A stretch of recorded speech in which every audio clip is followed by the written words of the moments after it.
guys, welcome to another video. Today I will show you my new church with a barangay. So puno na barangay. Yan po sabi barangay. Dito po yung respawn point ko po. Kapag nawala po ako. Tapos ito po si San Sebastian. Nakakarosa po siya. Ito yung karosa niya. Ay, ano ba yun? Yung karosa niya po. Nakuha po itong mod sa Immaculate Conception. I think kasi ano po.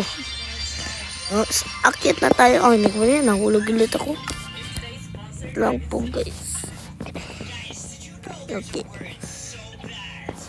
There we go. Ito po yung parang kapag ito po magsisimba kayo, wala po silang mga beli.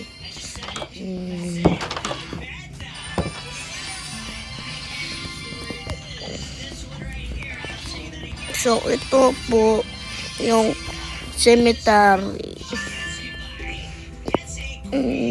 Ito po yung daan.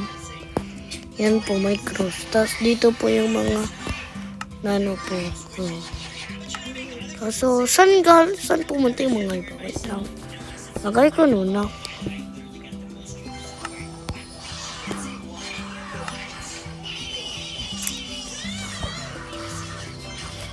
Okay. So, ginawa ko po yun. Nag-dry na kasi po yung dirt. Tapos dito naman po yung chapel. Nandito po si Santo Niño de Cebu. Tapos dito po si San Sebastian. Tapos po. Meron pong daan dito sa Paris. Ay, ano ba yan? Wala pong mga karakol, fiesta, or processions. Wala po talaga. Ito po yung Paris ni San Sebastian. Ito po si Kristong Hari or Christ the King. Sorry. Tapos dito po si San Sebastian. Tapos dito, sino yun ulit? Lang po, hanapin ko na yung spawn. Nuestra Señora de